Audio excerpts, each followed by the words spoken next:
Session काल verb ह्या प्रकरणावरती आपण चर्चा करत होतो. गायत्री मंत्र आपण घेतलेला आहे. ओम भूर्भुवः स्वः तत्सवितुर्वरेण्यं भर्गो देवस्य धीमहि धियो यो नः प्रचोदयात्.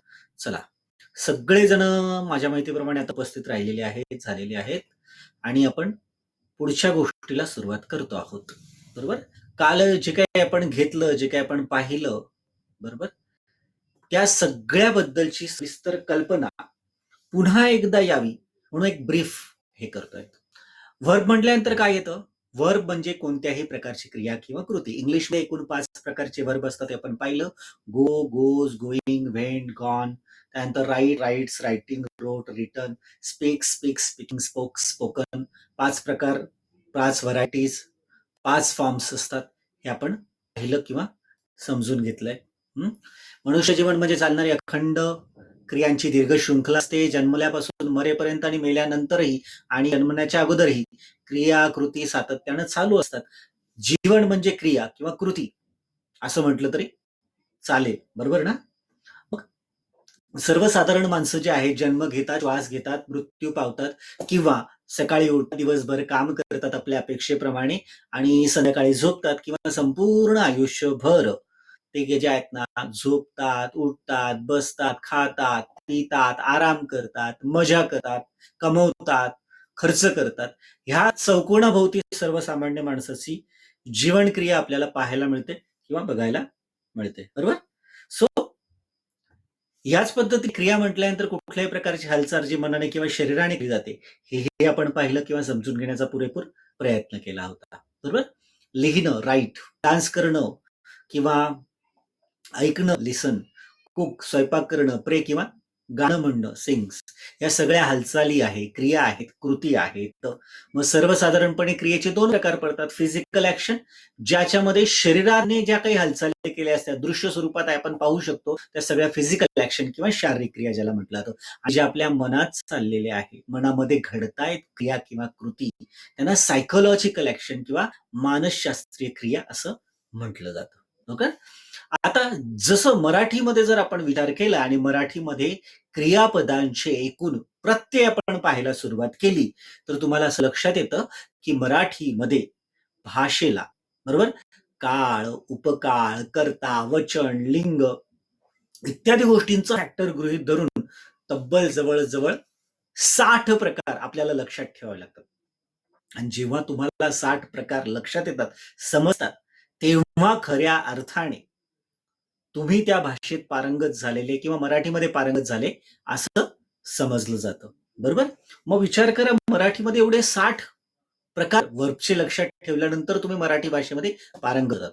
आता मराठी भाषेमध्ये तुम्ही ऑलरेडी पारंगत झालेले आहे. 60 ब्रेनने ऑलरेडी अडॉप्ट केलेले. आता हे प्रत्येक क्रिया आहेत, त्या क्रियेचे 60 रूप तुम्ही काही पाठांतर केले का, लक्षात घेतले का? नाही. आपला मानवीय मेंदू, ह्युमन ब्रेन हा इतका पॉवरफुल आहे, इतका शक्तिशाली आहे, सशक्त आहे, की भाषेचा पॅटर्न जो आहे ना, तो सहजपणे उचलतो आणि अप्लाय करतो. आणि एकदा का ब्रेनने तो पॅटर्न उचलला कम्युनिकेशनच्या बाबतीत, की लगेच व्हेरिएशन ऑफ द सेंटेन्स तयार होतात. तुमच्या मेंदूला काही मराठी भाषेमधला प्रत्येक शब्द आणि त्याचे 60 व्हरायटीज किंवा प्रत्येक क्रियाकृती आणि त्याच्या 60 व्हरायटीज ह्या लक्षात ठेवाव्या लागल्या नाहीत. त्यानं ऑटोमॅटिक त्या अडॉप्ट केल्या. प्रॅक्टिस आणि ऍटमॉस्फिअर मध्ये ट्रान्झॅक्शन म्हणजे लिसनिंग, रायटिंग, स्पीकिंग, लिसनिंग, या सगळ्या मोठ्या ट्रान्झॅक्शनना उभ्या, आडव्या, हॉरिझॉन्टल, व्हर्टिकल ज्या काही असतील, वर्साटाईल टाईपने आपल्या ब्रेनने त्या उचलल्या, आपल्या ब्रेनने त्या डायजेस्ट केल्या, आपल्या ब्रेनने त्या स्टोअर केल्या. आणि once this action happen, you spontaneously start to communicate with other people. मग आता मराठीमधला जर विचार केला आणि समजून घेण्याचा प्रयत्न केला, तर इथे तुम्हाला लक्षात येतं की मराठीमध्ये एकूण 50 ते 60 रूप आहेत, ते तुम्ही लक्षात ठेवतात. पण इंग्लिशमध्ये तुमच्या ब्रेनला तोही ट्रेस द्यायची गरज नाही, कारण इंग्लिशमध्ये मोजून 5 प्रकार पाहायला मिळतात. 5 प्रकार कुठले? 5 varieties: V1, V2, V3, V4, V5. Discuss, discusses, discussing, discuss, discuss. Watch, watches, watching, watched, watch. Take, takes, taking, took, taken. Dance, dances, dance, dance, dance. Listen, listens, listening, listen, listen. Write, writes. Writing, wrote आणि written, come, comes, coming, came आणि come, go, goes, going, went आणि gone, असे सर्वसाधारणपणे 5 प्रकार हे English मधले तिथे पाहायला मिळतात. वर्बचा पहिला फॉर्म, दुसरा फॉर्म, तिसरा, चौथा किंवा 5वा फॉर्म. बरोबर.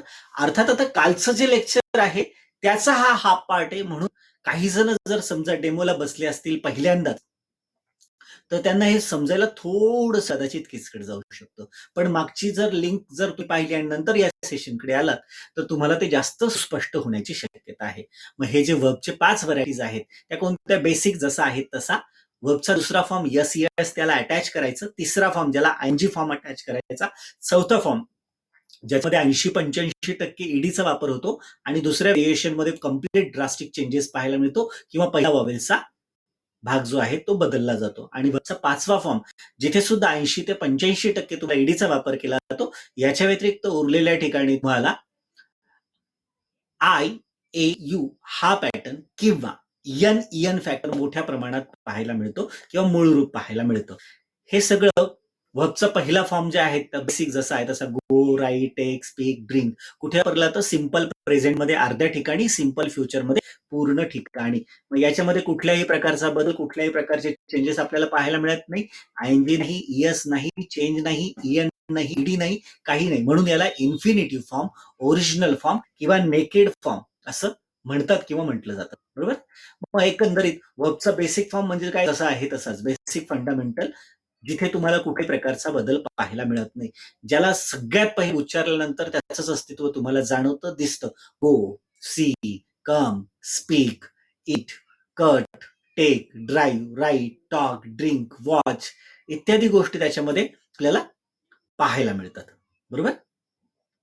सेम वे यामध्ये वर्बचा दुसरा form, the second form of a verb. Second form of the verb म्हटल्यानंतर काय येतं? त्याच्यामध्ये यस इएस प्रत्यय जो आहे हा वापरला जातो किंवा वापरण्यात येतो. गोचा होतो गोज, राईट होतो राईट्स, टेकचा होतो टेक्स, स्पीकचा होतो स्पीक्स, ड्रिंक्स होतो ड्रिंक्स. याचा वापर मात्र फक्त एका ठिकाणी, एक ठिकाणी म्हणणं पण तसं चुकीचं आहे, अर्ध्याच ठिकाणी केला जातो. सिंपल प्रेझेंट मध्ये he, she, it, name, noun या ठिकाणी तेवढा केला जातो बस.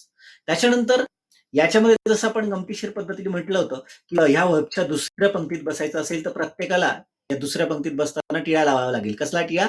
Yes yes. गो असेल गोस, सी असेल सीज, कम असेल कम्स, ड्राईव्ह असेल ड्राईव्ह, कट असेल कट्स, टेक असेल टेक्स आणि राईट असेल तर राईट्स. बरोबर.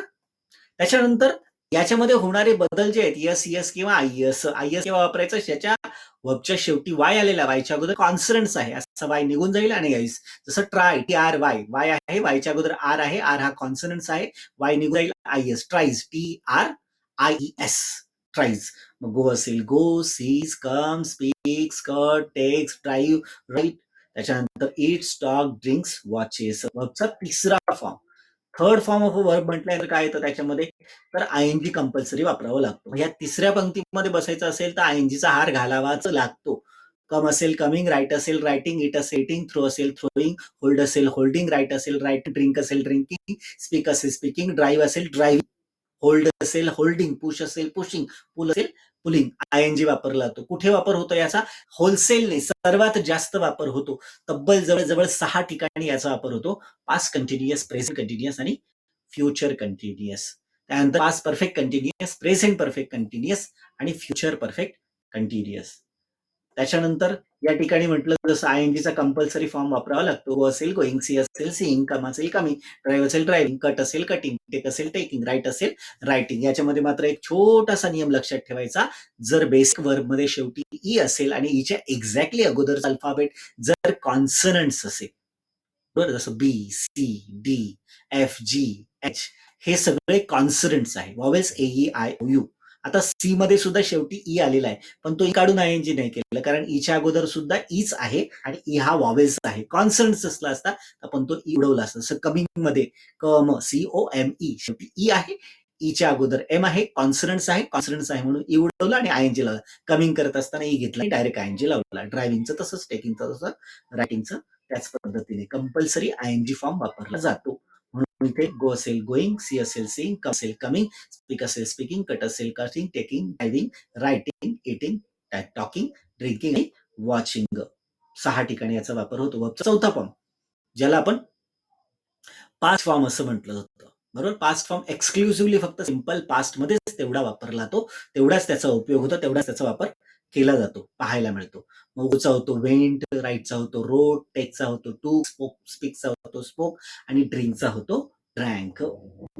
त्याच पद्धतीने इथे 85 ते 80% ठिकाणी तुम्हाला ईडी फॉर्म वापरला तो व्हर्बची लिस्ट जी आहे ती चेक केली तर तुम्हाला त्याचा अंदाज येईल. लुक असेल लुक, हेल्प असेल हेल्प, पुश असेल pushed. ED ED ED compulsory लागतो.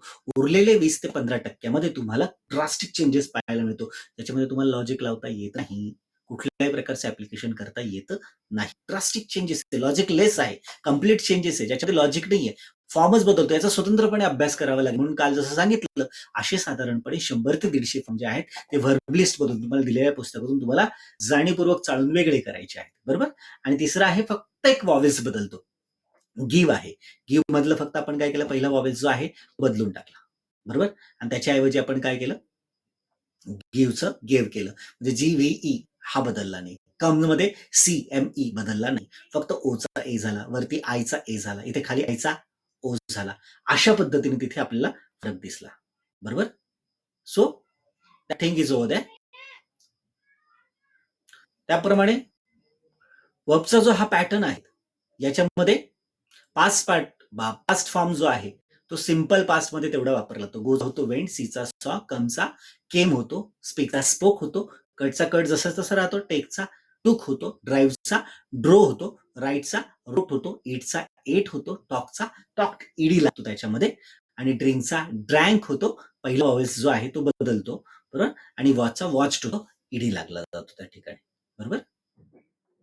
वर्बचा 5वा फॉर्म ज्याला आपण पास्ट पार्टिसिपल फॉर्म म्हणतो, याचा वापर तुम्हाला परफेक्ट मध्ये करायला पाहायला मिळतो. पास्ट परफेक्ट, प्रेझेंट परफेक्ट आणि फ्युचर परफेक्ट. बरोबर. मग इथे V1, V2, V3, V4 आणि आता हा शेवटचा V5 गोचा गॉन, राईटचा रिटर्न, टेकचा टेकन, स्पीकचा स्पोकन आणि ड्रिंकचा ड्रंक. मग इथे जर तुम्ही पाहिलं तर लुकचा लुक्ड, हेल्पचा हेल्प, पुशचा पुश्ड. बरोबर. एन फॅक्टर सुद्धा, ड्राईव्हचा ड्रिव्हन, इटचा इटन, स्पीकचा स्पोकन, बरोबर, टेकचा टेकन, ड्राईव्हचा ड्रिव्हन, एन फॅक्टर आहे. आणि बेसिक फॉर्म जसा असेल तसा परत बदलतो. जसं पास्ट फॉर्म जो आहेत ना त्याच्या पद्धतीने याच्यामध्ये बदल होतो किंवा केला जातो. बरोबर.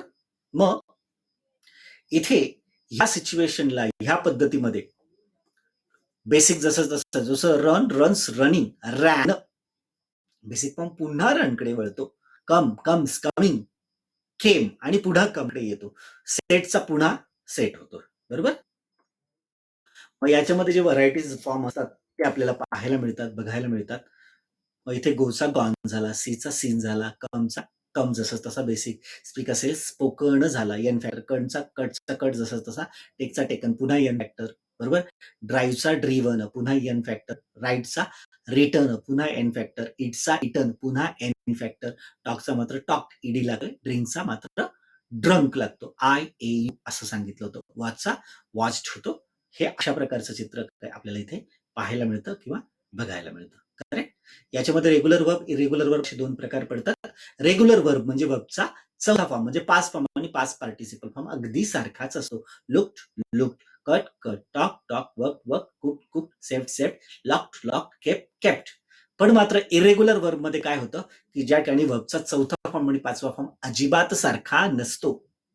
मग या ठिकाणी चौथा फॉर्म वेंट आहे तर 5वा फॉर्म मात्र गॉन आहे.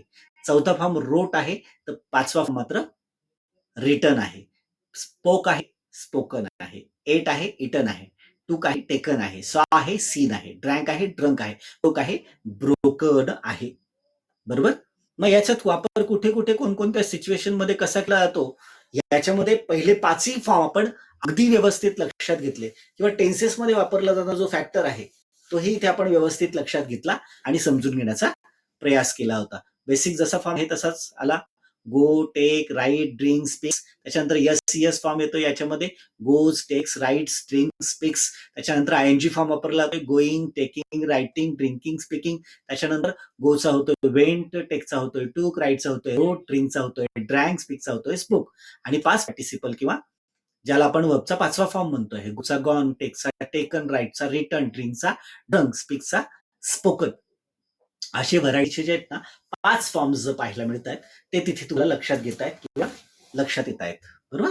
मग इथे ह्या पद्धतीने ह्या अप्रोचने जर आपण संपूर्ण याच्यात जर चॅनलायझेशन केलं, गो, गोज, गोईंग, वेंट आणि gone, take, takes, taking, took, taken, write, writes, writing, wrote, written, drink, drinks, drinking, drank आणि drunk, speak, speaks, speaking, spoke आणि स्पोकन, असे 5 व्हरायटीज पाहायला मिळतात.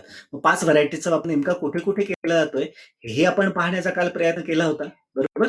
या ठिकाणी सिंपल पास्ट मध्ये आय, व्ही, यू आणि दे साठी वर्बचा पहिला फॉर्म. सिंपल प्रेझेंट मध्ये आय, व्ही, यू दे साठी. मात्र सिंपल फ्युचर मध्ये शाल विलचा फरक धरून सगळ्यांसाठी बघा I, V, you they simple present मध्ये, आणि सिंपल फ्युचर मध्ये आय, व्ही नंतर शाल आणि you he, she, it, name, noun आणि दे नंतर विल, आणि नंतर मात्र कॉमन सगळ्यांसाठी वर्बचा पहिला फॉर्म जसाच्या तसा वापरला जातो किंवा वापरतात. बरोबर. 1.5 ठिकाणी हायलाइट होताना दिसत आहे. सिंपल प्रेझेंट मध्ये वर्बचा पहिला फॉर्म गो, कम, राईट, ईट, स्पीक, थ्रो, होल्ड ह्या पद्धतीने, आणि सिंपल फ्युचर मध्ये सुद्धा शाल गो, विल गो, शाल राईट, विल राईट, शाल स्पीक, विल स्पीक, अशा पद्धतीने तुम्हाला I, V, you they simple present मध्ये V1, आणि सिंपल फ्युचर मध्ये मात्र शाल विलचा फरक धरून सगळ्यांसाठी सारखाच वर्बचा पहिला फॉर्म वापरला जातो. मग त्याच्यानंतर वर्बचा दुसरा फॉर्म ज्याच्यात यस, यस कंपल्सरी वापरला जातो. Go, goes, write, writes, speak, speaks, throw, throws ह्या पद्धतीने. मग इथे वापर करत असताना यस, यस किंवा आय एस हे लक्षात ठेवावं लागतं. कुठे वापर केला जातो? Exclusively half ticket. Half ticket का म्हणतो? कारण सिंपल प्रेझेंट मध्ये V1 वापरला गेलाय कुठे? आय, व्ही, यू आणि दे साठी. मात्र ही, शी, इट, नेम आणि नाउन यांच्यासाठी तुम्हाला वर्बचा पहिला फॉर्म वापरून चालत नाही. वर्बचा दुसरा फॉर्म वापरावा लागतो. ही, शी, इट, नेम आणि नाउन या पद्धतीने. बरोबर. मग इथे हायलाइट होतो ना वर्बचा दुसरा फॉर्म हायलाइट होतो, पण मात्र हाफच ठिकाणी हायलाइट होतोय. कुठे? ही, शी, इट, नेम, नाउन या ठिकाणी. बरोबर. वर्बचा पहिला फॉर्म पाहिला आपण, दुसरा फॉर्म पाहिला. वर्बचा हा तिसरा फॉर्म आहे, आयएनजी फॉर्म. कुठे वापरला जातो? सर्वात जास्त ठिकाणी वापरला जातो. बरोबर. मग इथे या ठिकाणी पास्ट कंटिन्युअस, प्रेझेंट कंटिन्युअस आणि फ्युचर कंटिन्युअस अशा तिन्ही ठिकाणी याचा वापर होतो किंवा पाहायला मिळतो. अजून 3 ठिकाणी वापर कुठे होतोय? Past perfect continuous, present perfect continuous आणि फ्युचर परफेक्ट कंटिन्युअस याच्या ठिकाणी वापर होतो. 3 ठिकाणी याचा वापर होतो. मग पास्ट मध्ये वापर होतो was, were, ING, present continuous मध्ये am is ING, future continuous मध्ये shall be, will be ING. Past perfect continuous मध्ये had been ING, present perfect continuous मध्ये have been, has been ING आणि फ्युचर परफेक्ट कंटिन्युअस मध्ये shall have been, will have been ING. अशा पद्धतीने त्याचा वापर होतो किंवा केला जातो. करेक्ट. आता या ठिकाणी आपल्याला आयएनजी हा तिन्ही ठिकाणी हायलाइट होताना दिसतो. Past continuous, present continuous, future continuous. Past perfect continuous, present perfect continuous आणि future perfect continuous. ING, ING, ING तिन्ही ठिकाणी हायलाइट होऊन दिसतोय, आणि बॉटमला पण तिन्ही ठिकाणी, म्हणजे एकूण 6 ठिकाणी याचा वापर होतो किंवा केला जातो. त्याच्यानंतर आहे पास्ट फॉर्म, ज्याला आपण वर्बचा चौथा फॉर्म म्हणतो. गो नाही तर वेंट, राईट नाही तर रोट, स्पीक नाही तर स्पोक, तो नाही तर थ्रू या पद्धतीने. बरोबर. मग इथे तुम्हाला पास्ट फॉर्म जो आहे तो फक्त आणि फक्त सिंपल पास्ट मध्ये वापरला गेलेला पाहायला मिळतो सगळ्या सब्जेक्टसाठी. सबका मालिक एक. बरोबर. I, V, you, he, she, it, name, noun या सगळ्यांसाठी याचा वापर होतो किंवा केला जातो हे आपण पाहतो. आता याच्यामध्ये वर्बचा चौथा फॉर्म लक्षात ठेवा. Simple past. झालं, गेलं, केलं, केलं होतं, झालं होतं, ऐकलं होतं, लिहिलं होतं, वाचलं होतं, बोललो होतो, या पद्धतीने याचा वापर होतो किंवा केला जातो, केला गेलेला आपल्याला पाहायला मिळतो. बरोबर. मग हायलाइट होतं ना सिंपल पास्ट मध्ये. आय वेंट कॉलेज, मी कॉलेजला गेलो होतो. दे केम टू माय होम, माझ्या घरी आले होते. I asked question to them, त्यांना प्रश्न विचारले होते. या पद्धतीचा वापर होतो किंवा केला जातो. त्याच्यानंतर वर्बचा पाचवा फॉर्म, शेवटचा फॉर्म, ज्याला आपण पास्ट पार्टिसिपल म्हणतो. पार्टिसिपेट करणार आहे, पास्ट मध्ये पार्टिसिपेट करतो. प्रेझेंट मध्ये नुकतीच क्रिया झालेली असेल, आता मी केलेलं आहे, मी होमवर्क केलेला आहे, मी त्या गोष्टी वाचलेल्या आहेत, आम्ही त्याबद्दल चर्चा केलेली आहे, आम्ही त्यांना याबद्दल सर्व सांगितलेलं आहे. लेलं आहे, केलेलं आहे, झालेलं आहे, प्रेझेंट परफेक्ट टेन्स. आणि लेलं, केलेलं आहे नाही, केलेलं होतं past perfect, had past participle. आणि लेलं, लेलं आहे नाही, लेलं होतं नाही, लेलं असेल, केलेलं असेल, झालेलं असेल. मग एखादी गोष्ट नुकतीच क्रिया पूर्ण झाली असेल ना, जसं मी सगळ्यांना तुम्हाला लिंक पाठवलेली आहे. I have send link to you. I have send, बरोबर, पास्ट पार्टिसिपल वापर. I have seen that movie, मी तो चित्रपट पाहिलेला आहे. I have seen that movie. They had gone to Mumbai, त्यावेळेस ते मुंबईला गेलेले होते. She will have gone to Parel, ती परेलला गेलेली असेल. They will have passed exam with very good mark, ते चांगल्या मार्काने पास झालेले असतील. बरोबर, म्हणजे इथे हायलाइट होताना 3 ठिकाणी हायलाइट होतं. पास्ट परफेक्ट, प्रेझेंट परफेक्ट आणि फ्युचर परफेक्ट. बरोबर. मग इथं I, we, you, he, she, it, name, noun आणि दे या सगळ्या बाबतीत तुम्हाला त्याचा वापर सारखाच करावा लागतो. फक्त पास्ट मध्ये लक्षात ठेवायचंय हॅड आणि नंतर पास्ट पार्टिसिपल. प्रेझेंट मध्ये लक्षात ठेवायचं हॅव हॅज नंतर पास्ट पार्टिसिपल. आणि फ्युचर मध्ये लक्षात ठेवायचंय शाल हॅव, विल हॅव आणि नंतर पास्ट पार्टिसिपल असा वापर होतो याचा. बरोबर, म्हणजे सर्वसाधारणपणे हे 5 फॉर्म तुम्हाला पाहायला मिळतात इंग्लिशमधले. आता हे 5 फॉर्म व्यवस्थित पक्के मजबूत व्हावेत या दृष्टिकोनातून कालही मी उल्लेख केल्याप्रमाणे तुम्हाला वर्ब लिस्ट दिली गेलेली आहे. आणि त्या वर्ब लिस्टमध्ये सगळ्याच्या सगळे फॉर्म्स म्हणजे 7,000 नुसते पहिला फॉर्म नाही तर 7,000चा मिनिंग, 7,000चे परत आणखी 7,000 इएस फॉर्म, आणखी 7,000 आयएनजी फॉर्म, आणखी 7,000 पास फॉर्म, आणखी 7,000 पास पार्टिसिपल, असं सगळं कॅल्क्युलेशन करून सर्वात जाड पुस्तक जो 165 डिक्शनरी मधून, नॅशनल, इंटरनॅशनल, डोमेस्टिक अशा सगळ्या प्रकारच्या डिक्शनरी म्हणजे जवळजवळ 99.99% त्याच्यामध्ये इंग्लिशमध्ये वापरले जाणारे सगळे वर्ब आलेले आहेत. बरोबर.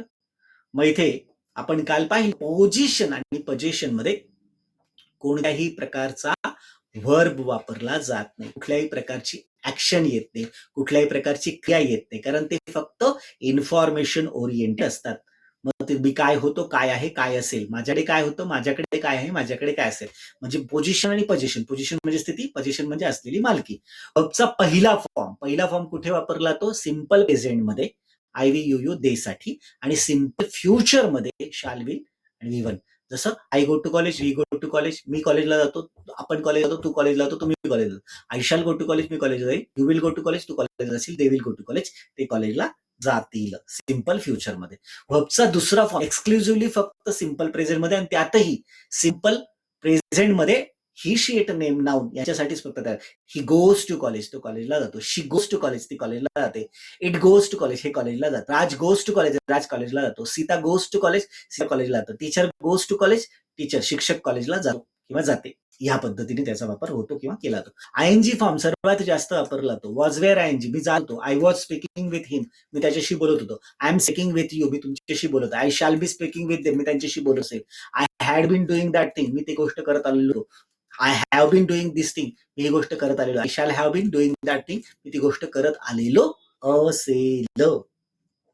त्याच पद्धती इथे 5वा फॉर्म वर्बचा, 5 पार्ट, सॉरी, सिंपल पास्ट मध्ये वर्बचा 4था फॉर्म वापरला तो गो नाही तर वेंट, टेक नाही तर टूक, राईट नाही तर रोट, केलं झालं. आय सॉ देम, मी त्यांना पाहिलं. केम टू मी, ते माझ्याकडे आले. आय रोट होम, मी होमवर्क कम्प्लीट केला. शी शाउटेड, ती ओरडली. दे गेव मी मनी, त्यांनी मला पैसे दिले. बरोबर. दे टूक ऍडमिशन, त्यांनी ऍडमिशन घेतलं. आणि पास्ट पार्टिसिपल जो आहे तो परफेक्ट मध्ये वापरला जातो. हॅड पास्ट पार्टिसिपल केलेलं होतं. You came to me, I had taken dinner, मी तुझ्या वेळेस माझ्याकडे आला त्यावेळेस जेवण केलेलं होतं. Yes, I have completed all formality, मी सगळ्या फॉर्मॅलिटी कम्प्लीट केलेल्या आहेत आता वर्तमान काळात. आणि भविष्यकाळात तू उद्या माझ्याकडे ये, उद्यापर्यंत मी ते पुस्तक वाचून ठेवलेलं असेल, तुझ्यासाठी त्या सगळ्या गोष्टी मी करून ठेवलेल्या असतील, केलेल्या असतील. ह्या पद्धतीने व्यवहारात वापरायचा आहे. इथपर्यंत माझ्या माहितीप्रमाणे आपण समजून घेतलं होतं, पाहिलं होतं किंवा लक्षात घेतलं होतं. बरोबर. आता लक्षात घ्या, बारकाईने जे मी तुम्हाला सांगतो आहे हा फॉर्म्युला फार प्रूव्हन आहे. आता काही जणांचं जे आहे ना, याच्यावरती वेगवेगळं मतांतर असू शकतं. कसं काय? काही ठिकाणी मत असं म्हणतात, सर जर आम्हाला भाषा शिकायची आहे तर डायरेक्ट भाषाच शिकवा ना, संवादच शिकवा ना, बरोबर. आणि काही जणांचं म्हणणं असं असतं, सर भाषा शिकण्याच्या अगोदर आपल्याला काही बेसिक फंडामेंटल गोष्टी येणं गरजेचं आहे, ज्याच्या आधारावर आपण मल्टिप्लिकेशन प्रोसेसमध्ये जाऊ शकतो. मल्टिप्लिकेशन प्रोसेस म्हणजे काय? एकाच गोष्टीचे अनेक व्हरायटीजमध्ये रूपांतर होते. आता ह्या प्रवाहामध्ये दोघांपैकी कुठली गोष्ट खरी आहे, कुठली गोष्टीमध्ये तथ्य आहे? तर हां, आता मी म्हणेल की दोन्ही गोष्टी काय त्या समजून घेतल्या पाहिजे आपल्याला. कारण व्हर्बचा वापर करतोय आपण, सब्जेक्टचा आहे, टू बी फॉर्मचा आहे. मी दिलेला YouTubeचा जो व्हिडिओ आहे, तोही तुम्हाला अनेक वेळा पाहायचा आहे आणि त्याची प्रॅक्टिस करायची आहे. आता काय होतं माहिती का? की भाषेमधूनच भाषा, संवादामधूनच भाषा, व्यवहारामधूनच भाषा असा एक पॅटर्न आहे. जसं फॉर एक्झाम्पल एखाद्याला खरं जेन्युइन पद्धतीने इंग्लिश भाषा शिकायची असेल, तर भाषेमधून भाषा शिकली पाहिजे याची सहमत आहे. पण त्याच्यासाठी ॲटमॉस्फिअर अवेलेबिलिटी ही फार महत्वाची असते. कंटिन्युअस कॉन्स्टंट गाईडन्स हा फॅक्टर खूप महत्वाचा असतो. जसं फॉर एक्झाम्पल एखादा व्यक्ती आत्ताच्या मितीला त्याला आपण इंग्लंडला पाठवलं, बरोबर. तो इंग्लंडला गेला आणि इंग्लंडला गेल्यानंतर त्याला सांगितलं, बाबा तुला जेवढं येतंय जसं येतं तसं तू त्याच्यामध्ये डील करायचं आहे. काय करशील कसं करतील माहिती नाहीये. 5वी पासून तर 12वी पर्यंत तब्बल 5 वर्ष इंग्लिश शिकण्याचा कसाबसा प्रयत्न केला ना, गो, कम, राईट, पुल, पुश, वॉक, टॉक जे काही शिकले ना इंग्लिश थोडंफार, त्या थोड्याफार गोष्टींना त्या तुटपुंज्या, आखूड असलेल्या शस्त्रांनी तुला हे युद्ध लढायचं आहे. आता कंपल्शन आहे, त्याच्याशिवाय त्याला पर्याय नाहीये. तो तिथे गेल्यानंतर त्याचा पेपर टाकणारा माणूस असेल, लेफ्टनंट असेल, बाहेरचं सिक्युरिटी गार्ड असेल, त्याच्यानंतर सिग्नलच्या जवळ उभा असलेला आरटीओ ऑफिसर असेल, डॉक्टर असतील, शेजारी पाजारी असतील, मॉर्निंग वॉकला जाताना जे आहेत ना, जे हेल्थमेट असतात ते असतील. अशा सगळ्या बाबतीत जर पाहायला गेलं तर इंग्लिश सोडून त्याला दुसऱ्या ॲटमॉस्फिअरच मिळणार आणि मग सातत्यानं तो चूक करेल, त्याला जे येत नाही तर लोक गायडन्स करतील, वातावरण आहे तो बोलायला सुरुवात करेल. साधारणपणे अभ्यास असा सांगतो की वर्ष, 1.5 वर्ष, 2 वर्ष याच्यामध्ये तो त्या भाषेमध्ये एक्सपर्ट होईल. आता जर एखाद्याला भाषेमधून भाषा शिकायची असेल, डायरेक्ट डिबेट अँड डिस्कशन शिकायचं असेल, तर त्याला अशा वातावरणात जावं लागेल, अशा ठिकाणी जावं लागेल 24/7 त्याच्या आजूबाजूला इंग्लिश बोलणारीच लोक असतील. त्याला पर्याय शिल्लक ठेवणार नाही. गायडन्स करणारे, आपुलकीने सांगणारे किंवा त्याला इनिशिएटिव्ह घ्यायला लावणारे असे सगळे फॅक्टर त्याच्या आजूबाजूला असतील. मग आता जर समजा यदाकदाचित एखाद्या व्यक्तीला जेन्युइनली इंग्लिश शिकायचं, मी सांगेल की ठीक आहे, तुम्ही इंग्लंडला जा, 2 वर्ष थांबा. तुम्ही विचार करा, इंग्लंडला जाण्याचा, एअरपोर्टचा, एअर तिकिटाचा खर्च, येण्याचा खर्च, बरोबर, विमान प्रवासाचा खर्च, पासपोर्ट व्हिसाचा खर्च, त्याच प्रकारे तिथे गेल्यानंतर राहण्याचा, खाण्याचा खर्च, असा सगळा 2 वर्षाचं जर कॅल्क्युलेशन केलं तर ते सगळं प्रकरण 5 ते 6 लाखामध्ये कमीत कमी जाणार. 2 वर्षाचा मी खर्च सांगतोय ना, तो सर्वात कमी. अगदी गरीब, अगदी मध्यमवर्गीय कुठली अपेक्षा नाही, हाऊस नाही, नाकासमोर चालायचं अशा 5 ते 6 लाख खर्च केल्यानंतर त्या भाषेमध्ये अवगत होता येईल. आता ही पद्धत सगळ्यांना तर पॉसिबल नाहीये. अब्रॉडमध्ये जाणं आणि तिथे सेटल होणं 2 वर्षासाठी आणि नंतर मग येणं. मग तो एक्सपर्ट होईल त्या भाषेमध्ये. मग दुसरा पर्याय काय आहे? क्लासरूम मेथड ज्याला म्हणतो. ही नॅचरल मेथड झाली. क्लासरूम मेथड म्हणजे काय? की जिथे तुम्हाला वाक्य नेमकं तयार कसं होतंय, त्याचा सेंटेन्सचा स्ट्रक्चरचा भाग काय आहे, तिथे व्हर्ब म्हणजे नेमकी काय कॉन्सेप्ट आहे, वाक्य एक्झॅक्टली तयार करत असताना त्या सेंटेन्सचा सेन्स काय म्हणतो, त्याचा सगळ्या आहेत ना पॅटर्न जो आहे तो ब्रेनला ट्रेन केला जातो. आणि त्याच्यासाठी अगदीच reading, writing, schooling method, classroom method अशा पद्धतीने जावं लागतं. ज्यामध्ये जर तो तुमच्या ब्रेनने सेन्स पकडला, तर अवघ्या कमीत कमी कालावधीमध्ये तुम्ही उत्कृष्ट प्रकारे इंग्लिश बोलू शकतात. मग याच्यापैकी कुठली मेथड मेथड जी आहे ती बेस्ट असू शकते? तर तुम्ही म्हणाल, "सर पाहायला गेलं तर पहिली मेथड चांगली वाटते, पण पैसा आणि वेळ ही फार वेळखाऊ प्रक्रिया आहे किंवा खूप खर्चिक प्रक्रिया आहे. त्यामुळे तो इलाज नाही." आणि दुसरी पद्धत आहे ही, पण याच्यामध्ये गडबड काय होते, वातावरण नाही तर सेंटेन्समधून. ग्रामरच्या स्ट्रक्चर मधून, कधी कधी खूप टेक्निकल गोष्टींमधून, रोबोटिक किंवा मेकॅनिकल टेक्निकने जावं लागतं आहे. त्यामुळे कधी कधी थोडंसं लिथार्जिक किंवा कंटाळा जातं. कुठली मेथड योग्य आहे? तर मी सांगेल की दोन्ही मेथड योग्य आहे. आपल्याला फॉलो कुठली करायची आहे? एक्सक्यूज मी, आपल्याला ही आणि ती यांचं कॉम्बो तयार करायचं आहे. तुम्ही कसं काय सर? बघा, आता आपण प्रायमरी लेवलला हे जे टेक्निकल गोष्टी थोड्याशा किचकट कंटाळवाण्या म्हणूया, त्या गोष्टी कराव्या लागतात. पण आता कंटाळवाण्या जरी वाटत असल्या तरी खूप महत्वपूर्ण आहे. तुम्ही जेवढ्या वेळेस व्हिडिओ पाहायला लावलं तेवढ्या वेळेस पाहिलं आणि ते एकदा ब्रेनमध्ये जर पक्क बसलं, की ज्याला आपण स्पॉन्टिनियस म्हणतो ना, सहज पद्धतीने, ती स्पॉन्टिनिटी जनरेट करण्यासाठी खूप मोठी मदत होईल. छोट्या छोट्या गोष्टींना आपण जे आहेत ना इनबिल्ट करतोय त्याच्यात, बरोबर, सबकॉन्शियस माइंड मध्ये फिक्स करतो आहे. आणि एकदा हे असं झालं की सहजपणे त्या सगळ्या गोष्टी करता येण्याजोग्या आहेत. मग प्रायमरी लेवलला हे झालं आणि जसं आपलं हे स्ट्रक्चरची फॉर्मॅलिटी कंप्लीट झाली, तुम्हाला वाक्य तयार करता आली, वाक्यांचा अर्थ ओळखता आला, अर्थ ज्या पद्धतीने पाहिजे त्या पद्धतीने इंग्लिश मोल्ड करता आलं, तर अशा सगळ्या गोष्टींनंतर आपल्याला वातावरणात उतरताना कॉन्फिडन्स येईल. म्हणून जवळजवळ 40% भाग, 60% पहिला थोडासा टेक्निकल, बरोबर, आणि त्याच्यानंतर मिक्स, आणि त्याच्यानंतर जो 40% असेल that will be completely practical atmosphere, जिथे I will not speak a single word with you in any other domestic language, neither I will let you speak any other domestic language. For at 40% duration, we will have a English conversation. I will not allow you to speak any domestic language, neither Hindi nor Marathi. English and English should be spoken over there. That's it. And then only we can claim that yes, we have successfully completed our spoken English course. Otherwise, बऱ्याच ठिकाणी मी हे असं संवाद पाहायला मिळतो का, रे माझं तर 10वीला असतानाच इंग्लिश स्पीकिंग झालंय, पण मग काय इंग्लिश बोलत नाही? नाही, ते इंग्लिश स्पीकिंग झालं पण अजून तेवढा सराव नाही. पण इंग्लिश स्पीकिंगचा कोर्स केला म्हणजे नेमकं काय केलं?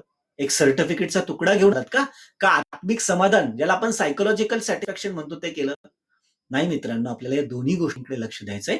पण प्रायमरी लेवलला ज्यांना अगदीच इंग्लिश जमत नाहीये किंवा छोट्या छोट्या गोष्टीला त्यांच्या वारंवार चुका होत आहेत, या चुका टाळण्यासाठी त्याला जे थोडं मेकॅनिकल पद्धतीने आपल्याला करावं लागेल. जसं आयुर्वेद जे आहेत खूप चांगल्या प्रकारे मुळापासून आजार घालवतं, पण त्याची एक मोठी जी आहेत ना पद्धत आहे की टाइम कन्झ्युमर आहे. म्हणजे आयुर्वेदामध्ये तुम्हाला लगेच ताबडतोब रिझल्ट दिसत नाही, कारण त्याला समूळ काम करावं लागतं. त्यामुळे दीर्घ पद्धतीने तुम्हाला थोडासा पेशंट, थोडासा संयम ठेवावा लागतो आयुर्वेदिक. पण काही वेळेस परिस्थिती अशी असते इमर्जन्सीमध्ये, जिथे तुम्हाला ॲलोपॅथी वापरावी लागते. ताप आलाय, ताबडतोब इंजेक्शन द्या, गोळ्या द्या, ताप कमी करा. तो कशामुळे आलाय, का आलाय, त्याचे सिम्पटम्स काय आहेत, हे न करता सिम्पटम्स काढून टाकण्यासाठी काम केलं. मग इमर्जन्सी असेल तर ॲलोपॅथी, आणि जर थोडा जे आहेत ना सायमल्टेनियसली पद्धत ठेवली तर आयुर्वेद, परमनंटसाठी, अगदी समूळ नष्ट करण्यासाठी. सेम वे आता आपण जे पाहतोय ते ॲलोपॅथी आहे. ॲलोपॅथी म्हणजे काय? तर नॉट मी तुम्हाला इंजेक्शन देणार किंवा गोळ्या देणार असं नाहीये. म्हणजे सांगतोय तुम्हाला, अरे मी हे व्हिडिओ 5 ते 10 वेळा पहा बरं का. तुम्ही सर एकदा पाहून काय पडणार नाही का? नाही. एकच गोळी आहे सारखी, तरी एकदा घ्यायची, दोनदा घ्यायची, तीनदा घ्यायची, जेवणा अगोदर, जेवणानंतर, सकाळी, दुपारी, संध्याकाळी, असं डॉक्टर सांगतो ना, तीच गोळी असते, तेच पाणी असतं, तेच एक, पण वारंवार केल्यामुळे जे आहेत ना तो सरावाचा भाग होतो आणि त्या याच्यावरती अटॅक होतो. तसंच सबकॉन्शियस माइंडवरती हा पॅटर्न अटॅक करणार आहे. आणि जसं आपल्याला जे आहेत ना खऱ्या अर्थाने इंग्लिश नावाच्या गोष्टीला कायमचं हद्दपार करायचंय ह्या प्रॉब्लेमलाच, तर त्याच्यासाठी जी 40% एरिया आहे तो आपल्याला कामाला येणार आहे. मग कम्युनिकेशनची जी नोट्स तुम्हाला दिलेली आहे ती त्याच अर्थाने. म्हणून आपण काय केलेलं आहे, 5 दिवस आपण स्ट्रक्चरल एरिया पाहतो आहे आणि 2 दिवस मात्र व्यवहारात वापरल्या जाणाऱ्या गोष्टी पाहतो आहे. जिथे व्होकॅब्युलरीचं सेशन दर शनिवारी असतं, दर रविवारी कम्युनिकेशनचं सेशन असतं. अशा पद्धतीने हळूहळू आपण काय करणार, व्होकॅब्युलरी जो आहेत आणि कम्युनिकेशनचं सेशन हळूहळू वाढवत जाणार. मग निम्म येणार आणि नंतर कालांतरानंतर जे आहेत त्याच्या पद्धतीने एक 40%, 60%, आणि नंतर शेवटचे काही जे आहेत ना आठवडे will start to communicate in English language. म्हणजे त्याच्यामध्ये डिबेट असेल, डिस्कशन असेल, आर्ग्युमेंट असेल, त्याच्यात साईड असेल, क्विक टॉक असेल, किंवा डायलॉग्स असतील, ऍक्टिव्हिटी असतील, रोल प्ले असतील, इंटरॅक्शन असतील, इंटरव्ह्यू असेल, धमाका असेल, आणि जिथे बॉम्बार्डिंग होणार इंग्लिशचं सातत्यानं. म्हणजे मी इंग्लिश बोलणार, तुम्ही इंग्लिश बोलणार, इथं बसलेला पार्टिसिपेट करणारा प्रत्येक व्यक्ती हा इंग्लिशमध्ये संभाषण करणार. आणि त्यासाठी लागणाऱ्या जेवढ्या लिंक आहे तुम्हाला जेवढा वेळ असेल ना, तो सगळा वेळ एंगेज ठेवण्यासाठीचं टूल आपण निर्माण करणार आहोत. YouTubeवरच्या काही लिंक असतील, काही पीडीएफची पुस्तकं असतील, काही ऑडिओ सेशन असतील, काही व्हिडिओ सेशन असतील, सगळ्या गोष्टींमध्ये हे करायचंय. कारण इंग्लिशने आतापर्यंत जो त्रास दिलेला आहे आपल्याला, तो त्रास पूर्णपणे बाजूला फेकून आता फ्रेश मूडमध्ये पूर्ण कॉन्फिडन्सने आपल्याला इंग्लिशवर कमांड मिळवायची. असं समजा की this is the last destination to learn English language. आता आपल्याला इंग्लिशच्या बाबतीत प्रयोग करायचे नाही, कुठला ऍप वापरायचा नाही, कुठला डिस्टन्स लर्निंग कोर्स करायचा नाही, कुठल्या इतर वेबसाईटच्या संदर्भातला अप्रोच करायचा नाही, कुठले युट्यूबचं चॅनल पाहण्याची गरज राहणार नाही. अशा पद्धतीने एक परफेक्ट प्लॅटफॉर्म आपल्याला या माध्यमातून घ्यायचा आहे. आता इथे हे जे सेंटेन्स तयार होत आहेत, हे सेंटेन्स तयार कसे होत आहेत ह्याचा आपण स्टडी करतोय. त्याच्यामध्ये subject I, we, you, he, she, it, name, noun आणि दे हे 10 शब्द, त्याच्या जोडीला वापरले जाणारे टू बी फॉर्म किंवा ज्याला आपण हेल्पिंग वर्ब, सपोर्टिंग वर्ब बनतो, ते 22 डीड, वॉज व हॅड आणि हॅड बीन. प्रेझेंट मध्ये do, does, am, are, have, have been, has been. आणि फ्युचर मध्ये shall, will, shall be, will, shall have, will have, shall have been, will have been. आणि त्याच्याच पद्धतीने तिसरा content जो जोडला गेलाय तो आहे वर्ब. त्याचा आता आपण अभ्यास करतोय किंवा केलेला आहे थोडा. तर त्याच्यामधले असलेले 5 व्हरायटी: गो, गोज, गोइंग, वेंट, गॉन आणि कम, कम्स, कमिंग, केम आणि कम आणि think, things, thinking, thought, thought आणि टीच, टीचेस, टीचिंग, टॉट, टॉट. हे आहेत 5 व्हेरिएशन. आणि टेन्सेसचा असलेला चार्ट. ह्या गोष्टींच्या बाबतीत जर आपण जागृत राहिलं, आता फ्रिक्वेन्सी पुन्हा एकदा माझ्या मित्रांनो मी आठवण करून देतोय, शांती काळात जेवढा घाम जास्त गाळाल तेवढं युद्ध काळात रक्त कमी सांडावं लागेल. Sweating is required. बरोबर, घाम गाळावं लागेल, मेहनत घ्यावी लागेल. आत्ताचा जो आहे ना एरिया थोडा मेकॅनिकल रोबोटिक वाटत असला तरी सुद्धा खूप जास्त ताकद आता त्याच्यातला. नंतर ताकद लावण्याची गरज म्हणा, कारण तो एरिया स्पॉन्टिनियस झालेला असेल तुमच्यासाठी. आठवं लागणार नाही. आता सिम्पल पास्ट टेन्स वापरायचं त्यावेळेस दीडची प्रॅक्टिस सरांनी करून घेतली होती आणि मगचा चौथा फॉर्म पण म्हटलं, मग दीड वापरायचा किंवा तिथे ते येत नाही, आय वेंट कॉलेज तर दीड आलाच नाही. हे सगळे जे प्रश्न आहेत त्या सगळ्यांचं उत्तर तुमच्या प्रॅक्टिसमध्ये येतं. स्पॉन्टिनियस सहजपणे येतं ना, तर त्या सगळ्याच्या सगळ्या गोष्टी सहजपणे यायला पाहिजे. अशा अँगलने, अशा पद्धतीने ही आजची प्रॅक्टिस तुम्हाला रोल प्ले करणार आहे. करेक्ट? सो छोटस कन्फ्युजन जे आहे ते आपल्याला दूर करावं लागेल. कोणतं छोटं कन्फ्युजन मित्रांनो? बघा, याच्यामध्ये मी तुम्हाला डीड, डू, डज असं बोललो होतो आणि काही ठिकाणी स्पष्टपणे डायरेक्ट म्हटलो V4, V1, V2. आता प्रश्न उभा राहतो, एकच सांगा ना, सिंपल पास्ट आणि सिंपल प्रेझेंट. पहिले तर या 2 चौकोनाबद्दलच मी बोलतो. कुठले? सिंपल पास्ट आणि सिंपल प्रेझेंट. केलं, केलं होतं, गेलो, गेलो होतो. सिंपल पास्ट आणि सिंपल प्रेझेंट. गो, गोज, राईट, राईट्स, जातो, खातो, पाहतो, येतो, बसतो, राहतो, येतो, जाते, खाते, पाहते, बसते, लिहिते, वाचते, जातात, खातात, पितात, बसतात, उठतात. सिंपल प्रेझेंट, सिंपल आणि सिंपल. आणि सिंपल पास्ट मध्ये 2 पर्याय आहे. एक तर डीड वापरा किंवा V4 वापरा. V4 वापरलं तर डी वापरता येणार नाही आणि डीड वापरलं तर V4 वापरता येणार. सिंपल प्रेझेंट मध्ये तसंच डू आणि V1 हे एकमेकांना पर्याय आणि गोज म्हणजे यस, यस आणि डज हे एकमेकांना पर्याय. तर त्याचं कन्फ्युजन जे आहे ते आपल्याला दूर करायचं आहे. 2 चौकोनांचा 18 चौकोनापैकी फक्त 2 चौकोनांना लक्षात घ्या. Past position, present position, future position याची चर्चा नाही. Past position, present position, future position याची आता चर्चा नाही. सिंपल फ्युचर याची आता चर्चा नाही. Past continuous, present continuous, future continuous याची आता चर्चा नाही. Past perfect, present perfect, future perfect याची आता चर्चा नाही. Past perfect continuous, present perfect continuous, future perfect continuous याची आता चर्चा नाही. फक्त 2च चौकांबद्दल आपण बोलतोय, सिंपल पास्ट आणि सिंपल प्रेझेंट. आता सिंपल पास्ट याच्यामध्ये बघा, I went to college. To be form कोणता आला याच्यात? नाही हो, काहीच नाहीये. आय वेंट, आय हा सब्जेक्ट आला आणि वेंट हा वर्ब आला. टू बी फॉर्म आलाच नाही. बरं, मग डीडची प्रॅक्टिस केली. I did, we did, you did, you did. नाही, ते जर निगेटिव्ह वाक्य असेल, I did not go to college. बघा, आता डीला म्हणून मग मी वेंट नाही वापरला, गो वापरला. कारण डी आला, आला रे आला की त्याच्यानंतर तुम्हाला वर्बचा चौथा फॉर्म वापरतात, तिथे पहिला फॉर्म घ्यावा लागतो. बरोबर? त्याच पद्धतीने शी गोज टू कॉलेज, ती कॉलेजला जाते. शी गोज टू कॉलेज, ती कॉलेजला जाते. आता इथं subject she, goes verb, to be form कुठे? टू बी फॉर्म आलाच नाही. मग सर ते डचची कशाला प्रॅक्टिस करून घेतली? हो, याच्यामध्ये डायरेक्ट वर्ब आला, तो डजचा जो भाग आहे तो या ठिकाणी फक्त निगेटिव्ह मध्ये she does not go to college. बघा, she does not, she goes to college, she does not go to college. म्हणजेच सिंपल पास्ट मध्ये डिड आला तर बेसिक फॉर्म घ्यायचा, आणि डिड नसेल तर अफर्मेटिव्ह सकारात्मक बाबतीत तुम्हाला वर्बचा चौथा फॉर्म वापरावा लागतो. प्रेझेंट मध्ये तसंच आहे, डू, नॉट, गो आणि गो इथे सरळ सरळ न्यूट्रल येतं, पण ही शीट नेम नाऊनच्या बाबतीत गोज, पण मात्र डज आला तर त्याचा इयस जो आहे ना तो ऑलरेडी डू ने वापरून डज झालाय त्याचा, आणि वर्बचा बेसिक फॉर्म वापरावा लागतो. मग हे कन्फ्युजन जे आहे त्या ठिकाणी डीड का no to be form, did असेल तर टू बी फॉर्म वापरायचा नाही असं कसं काय होईल, ह्याच. त्याच्यानंतर सिंपल प्रेझेंट मध्ये सुद्धा डू डज का नो टू बी फॉर्म. मग इथे बघा, सगळे थोडस ऑब्झर्वेशन मनातले विचार असतील तर ते फटकन झटकून टाका. आणि आत्ताचा जो चार्ट आहे तो अत्यंत महत्वाचा आहे, स्क्रीनवर लक्ष द्या. पास्ट पोझिशन वर्बचा वापर होत नाही. आय वॉज इन मुंबई, वर्बचा वापर नाही झाला, मी मुंबईमध्ये होतो. आय एम इन नाशिक, मी नाशिकमध्ये आहे, वर्बचा वापर नाही झाला. I shall be in Bangalore, वर्बचा वापर नाही झाला. आय हॅड सायकल, वर्बचा वापर नाही झाला. आय हॅव बाईक, वर्बचा वापर नाही झाला. आय शॅल हॅव कार, माझ्याकडे कार असेल, वर्बचा वापर नाही झाला.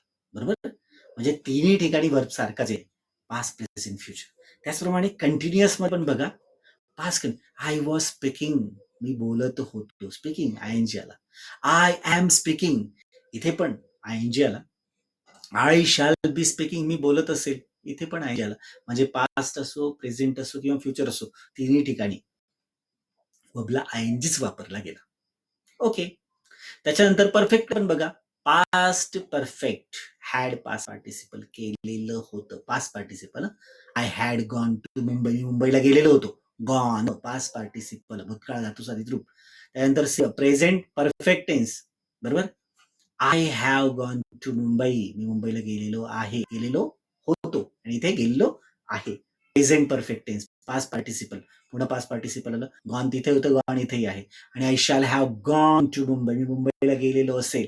Future perfect tense, shall have, will have, past participle, shall have gone, gone आलं, म्हणजे गॉन गॉन गॉन. पण तिन्ही ठिकाणी परत वर्बला सारखेपणा, जसं वरती कंटिन्युअस मध्ये तिन्ही ठिकाणी आयएनजी फॉर्म कॉमन होता, इथे परफेक्ट मध्ये सुद्धा तिन्ही ठिकाणी पास्ट पार्टिसिपल फॉर्म कॉमन आहे, आणि बेसिक मध्ये सुद्धा आयएनजी फॉर्म कॉमन आहे. Had been ING, past perfect continuous tense, बरोबर. मग त्या ठिकाणी पास्ट परफेक्ट कंटिन्युअस टेन्स मध्ये इथे जर पाहायला मिळालं तुम्हाला, so this is there, you will be able to see, बरोबर. पास्ट परफेक्ट कंटिन्युअस टेन्स, करत आलेलो होतो. I had been staying in Nashik, मी नाशिकमध्ये राहत आलेलो होतो, आयएनजी आलं. Had been staying ING. Present perfect continuous tense, I have been staying, मी राहत आलेलो आहे. आणि फ्युचरमध्ये राहत आलेलो असेल, I shall have been staying.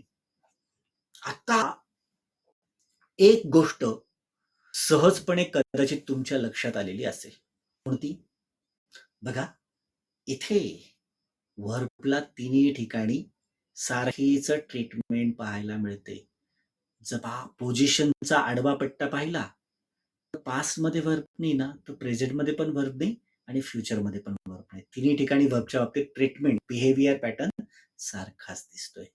Fast position, fast position मध्ये पण बघा, पास्ट पोझिशन मध्ये had, have had, shall have, will have, इथे सुद्धा वर्ब वापरला जात नाही. म्हणजे वर्बच्या बाबतीत पास्ट पोझिशनला वापरला नाही गेला, तो प्रेझेंट पोझिशनला पण येणार नाही, फ्युचर पोझिशनला पण येणार नाही.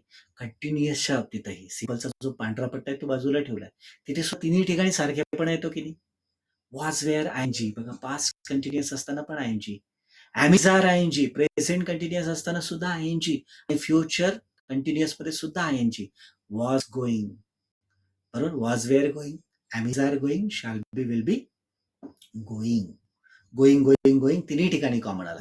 पास्ट मध्ये होता तोच प्रेझेंट मध्ये, तोच फ्युचर मध्ये, आयएनजी तिन्ही ठिकाणी कॉमन आला. वर्बच्या बाबतीत इथेही सिमिलॅरिटीज पाहायला मिळते.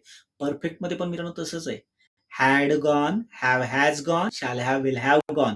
पास्ट परफेक्ट मध्ये सुद्धा पास्ट पार्टिसिपल, प्रेझेंट परफेक्ट मध्ये सुद्धा पास्ट पार्टिसिपल आणि फ्युचर परफेक्ट मध्ये सुद्धा पास्ट पार्टिसिपल.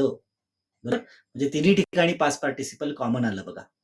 आणि परफेक्ट कंटिन्युअस टेन्स मध्ये पास्ट परफेक्ट कंटिन्युअस मध्ये तिथेही आयएनजी हॅड बीन आयएनजी करत आलेलो होतो. Have been has been ING करत आलेलो आहे. आणि फ्युचरमध्ये shall have been will have been ING. आता मला बघा एक गोष्ट सांगा तुम्ही सहजपणे की तिन्ही काळामध्ये व्हर्ब मध्ये कुठल्याही प्रकारचा बदल होत नाही. आता जर हाच प्रकारचा पॅटर्न तुम्हाला सिंपल मध्ये पण त्यांनी ठेवला असतं तर किती सोपं काम झालं असतं. कारण इथे काय गडबड होते, सिंपल पास्ट साठी V4 I went to college, simple present साठी V1 V2 I go to college आणि शी गोज टू कॉलेज. बरोबर, आणि सिंपल फ्युचर साठी I shall go to college. बरोबर, he will go to college. Variation बदलतात. जर समजा पास्ट प्रेझेंट आणि फ्युचर मध्ये सगळ्या बाकी सिंपल सोडला तर जे इथं उरलेले 5 आहे, पोझिशन पोझिशन कंटिन्युअस परफेक्ट आणि परफेक्ट कंटिन्युअस, याच्यामध्ये जसं तिन्ही ठिकाणी मध्ये सारखाच समानता होती, तशाच प्रकारची जर समानता जर यदा कदाचित याही ठिकाणी आली असती तर किती गंमत झालं असतं. I go to college, I go to college, I go to college. मित्रांनो, असं प्रॅक्टिकल इंग्लिशमध्ये शक्य आहे का की जर सिंपल पास्ट मध्ये पण गो, सिंपल प्रेझेंट मध्ये पण गो, सिंपल फ्युचर मध्ये पण गो, इतर सगळे सारखेच वर्ब वापरतायत, आम्ही पण सारखे वर्ब वापरूया. बघा, ह्या कन्फ्युजनला आपल्याला व्यवस्थित डील करायचंय. हो मित्रांनो, V1 V1 V1 तिन्ही ठिकाणी येऊ शकतं, पण केव्हा? टू बी फॉर्म ज्यावेळेस त्याच्यामध्ये इन्क्लूड असेल तरच. जसं बघा, आय वेंट टू कॉलेज, मी कॉलेजला गेलो होतो, हे 5 वाक्य केले. I went to college, I go to college, मी कॉलेजला जातो, गेलो होतो किंवा गेलो, मी कॉलेजला जातो, वेंट आणि गो आलं. शी गोज टू कॉलेज, ती कॉलेजला जाते, V2 आलं. आणि फ्युचर मध्ये भविष्यकाळ shall go to, I shall go to college, you will go to college, इथे आलं. व्हेरिएशन आले. आता तिन्ही ठिकाणी वर्बचा फॉर्म सारखाच येईल असं वाक्य मी तयार करतोय. अगदी कॉन्सन्ट्रेट करून ऐका बघा. I did not go to college, मी कॉलेजला गेलो नव्हतो, I did not go to college. काय आला? गो आला बरं का, वेंट नाही आला, गो आला, कारण डिड आलाय. I do not go to college, मी कॉलेज जात नाही. She does not go to college, बघा परत इथे वर्तमान काळात पण गो आलं, जसं पास्ट मध्ये. I shall not go to college, you will not go to college. Go go आला तिन्ही ठिकाणी सारखा. आता बघा, तिन्ही ठिकाणी इथे गो सारखा आला, पण केव्हा आला? ज्यावेळेस यांना टू बी फॉर्म वापरला त्यावेळेस. मग मी मला आधी पण बोललो होतो की हा टू बी फॉर्म तुम्हाला काळ ओळखण्यासाठी सर्वात मोठी मदत करतो. जर डीड, वॉज, वेअर, हॅड आणि हॅड बीन आला की ते वाक्य पास्ट मधलंच असतं. जर do, does, am, are, have, has, have been, has been आला तर ते वाक्य प्रेझेंट मधलंच असतं. आणि जर यदा कदाचित shall, will, shall be, will be, shall have, will have, shall been, will have it असेल तर तो फ्युचरचंच वाक्य असतं. बरं, म्हणजेच तुम्ही काळ ओळखण्यासाठी सगळ्यात पहिला रिस्पॉन्सिबल घटक कुणाला समजतात? टू बी फॉर्मला. टू बी फॉर्म जर नसेल काळ ओळखता येणार नाही. जसं आय डॅश डॅश रिकामी जागा, आय गोइंग टू कॉलेज, कोणता काळ आहे? पास्ट, प्रेझेंट का future? Sir I going to college नाही सांगता येणार. का सांगता येणार नाही? I going to college, sir तर टू बी फॉर्म मिसिंग आहे ना. हो, मग ह्या वाक्यामध्ये जर मी वॉज वापरला, I was going to college, was मुळे तुम्ही म्हटलं ते पास्ट बरं का.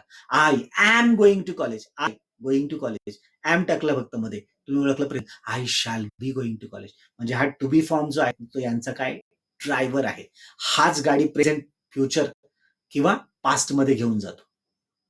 आता प्रश्न उभा राहतो की बाकी सगळ्या 18 चौकोनांपैकी तब्बल 16 चौकोनांची काहीही तक्रार नाहीये. जर तुम्ही टेन्सचा चार्ट डोळ्यासमोर आणला किंवा व्हिडिओ पाहिला असेल तुम्ही 4 ते 5 वेळा, बघा व्हिडिओ पाहिला असेल तर ही गडबड होईल, गोंधळ निर्माण करणारी घटना ठरेल, लक्षात घ्या. मग इथे तुम्ही जर लक्षात घेतलं, इथे वर्बचा चौथा फॉर्म, पहिला, दुसरा फॉर्म आणि पहिला फॉर्म हे केव्हा होतं? ज्यावेळेस डीडचा वापर होत नाही. I went to college, she called me, they came to me, they took admission, they spoke English, she saw at मी. हे सगळं काय झालं, सब्जेक्ट नंतर डायरेक्ट वर्ब आलं, डीड काढून टाकल्यात. आता तिथे ड्रायव्हर नाहीये. मग ड्रायव्हरचा रोल कुणाला करायचा, हे वाक्य पास्ट मधलंय हे दाखवणारं कोणीतरी लागेल, म्हणून तो व्हर्बचा पास्ट फॉर्म सांगतो मी पास्टचा आहे. कारण ड्रायव्हर जर आला नाही आणि आपल्याला गाडी चालवता येत असेल तर आपण ड्रायव्हरची वाट पाहत बसतो का? नाही वाट पाहत बस. बरोबर. प्रेझेंट मध्ये तसंच आहे. I go to college, to be form आला का? नाही आला. She goes to college, to be form आला का? नाही आला. पण मग प्रेझेंट आहे हे दाखवणारा रोल करावाच लागेल ना त्याला. म्हणून जे आहे वर्बचा पहिला दुसरा फॉर्म हा प्रेझेंट दाखवतो, वर्बचा चौथा फॉर्म जो आहे तो पास्ट दाखवतो. आणि फ्युचरमध्ये काळजी करण्याचं कारणच नाही आहे, कारण त्यांचा ड्रायव्हर नेहमी सुसज्ज असतो शाल विलच्या रूपाने. शाल गो विल गो, शाल राईट विल राईट, या पद्धतीने. बघा, हा जो प्रकार आहे तो डोक्यात पक्का लक्षात राहावा, याच्यासाठी काही अलंकारिक पद्धतीने आपण समजून घेण्याचा प्रयत्न करू. आता तुम्ही इमॅजिन करा, तुम्ही एका मल्टीनॅशनल कंपनीमध्ये अत्यंत मोठ्या पदावरती काम करतायत आणि जेवढ्या मोठमोठ्या कंपन्यांमध्ये काम करणारे manager, CEO, managing director, CFO वगैरे जे असतात, त्या सगळ्या लोकांना गाडी दिली जाते आणि गाडी बरोबर एक युनिफॉर्म ड्रायव्हर सुद्धा दिला जातो. काय गरज, एखाद्याला ड्रायव्हिंग येत असेल तर ड्रायव्हर कशाला जे आहेत ना द्यायचा, कंपनीचा पैसाही वाचेल, मनुष्यबळ जे आहेत ना विनाकारण वाढवायची गरज पडणार नाही. पण मल्टीनॅशनल कंपन्यांसाठी काय असतं माहिती का, कामगार हा कामगार नसतो, तो ह्युमन रिसोर्स असतो. ह्युमन रिसोर्स, सोर्स म्हणजे स्रोत, आणि रिसोर्स याचा अर्थ असा स्रोत जो वारंवार वापरायचा आहे. कच्चा माल आणला तो पण सोर्स आहे, पण तो वापरून संपला. पण तो माणूस आहे ना वारंवार वापरतो, एकदा कामाला आहे ना तो काम करणार, दुसऱ्या दिवशी परत करणार, रिसोर्स आहे. सोर्स नाही, पुन्हा पुन्हा वापरण्याचा सोर्स आहे, रिसोर्स आहे. आणि त्यामुळे तो महत्वपूर्ण जो HR आहे, तो जो ह्युमन रिसोर्स आहे, तो मोठ्या पदावर काम करत असताना जर त्यांनी ड्रायव्हिंग करत असताना त्याला अपघात झाला किंवा गाडी जर जे आहेत ना त्याला काही झालं नाही पण समोरच्या तर तो विनाकारण जे आहेत ना त्या कोर्टच्या कचेरीच्या केसमध्ये अडकून बसेल ना. म्हणून मल्टीनॅशनल कंपनी हुशार असतात, ते काय करतात, अशा लोकांना जे आहेत ना ड्रायव्हिंग करायला अलाउड करत नाही. त्यांना जे आहेत ना गाडी किती चांगली चालवता येत असेल तरी सुद्धा ड्रायव्हर प्रोव्हाइड करतात. आणि ड्रायव्हर प्रोव्हाइड करण्याच्या पाठीमागे अजून एक त्याच्या पाठीमागे कारण असतं, कारण कंपनीने जो त्यांना प्रोजेक्ट दिलेला आहे त्या प्रोजेक्टवर त्यांनी फोकस करावा पूर्णपणे. मग गाडी चालवत असतानाचा अर्धा तास असेल ना, तो अर्धा तास सुद्धा ते लोक जे आहेत ना लॅपटॉपवर टायपिंग करत बसणार, मोबाईल फोनचा वापर करणार किंवा जे काही फाईल असतील ते चालणार. तो वेळ पण त्यांचा युटिलाइज करता येईल अशा पद्धतीने. पण त्याने युनिफॉर्म ड्रायव्हर दिला होता. तुम्ही म्हणाल सर याचा काय संबंध, लक्षात येईल, 5 मिनिटं वाट पाहावी लागेल आपल्याला.